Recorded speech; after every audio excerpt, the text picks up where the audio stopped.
एक दिन जब पति घर आया तो उसने देखा कि घर में सब कुछ बिखरा पड़ा था। बच्चे नाइट सूट में बाहर खेल रहे थे। घर के अंदर खिलौने बिखरे हुए थे।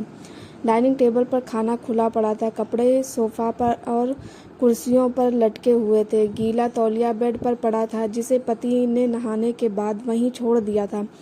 अखबार भी सोफे पर बिखरा हुआ था। बच्चों ने जो खाना खाया था वह भी ऐसे ही पड़ा हुआ था।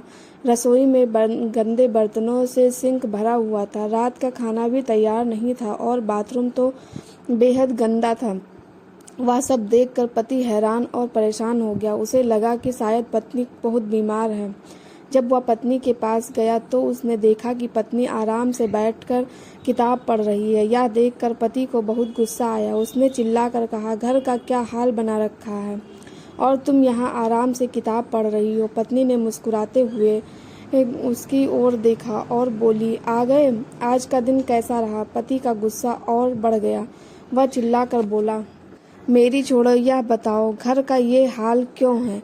पत्नी ने हंसते हुए कहा, तुम्हें याद है तुम मुझसे अक्सर कहते हो कि मैं सारा दिन घर में करती क्या हूँ, जो इतनी थक जाती हूँ। तो आज मैंने कुछ नहीं किया। अगर एक दिन भी पत्नी का घर का सारा काम छोड़कर आराम करने लग जाए तो घर का यह हाल हो जाता है। तुम्हें लगता है कि घर में कुछ काम नहीं होता, लेकिन घर के काम भी उतने ही महत्वपूर्ण होते हैं जितने बाहर के काम। तुम अपने काम का वेतन पाते हो, लेकिन पत्नी बिना किसी वेतन के सारा काम करती है, वह भी बड़े प्रेम से।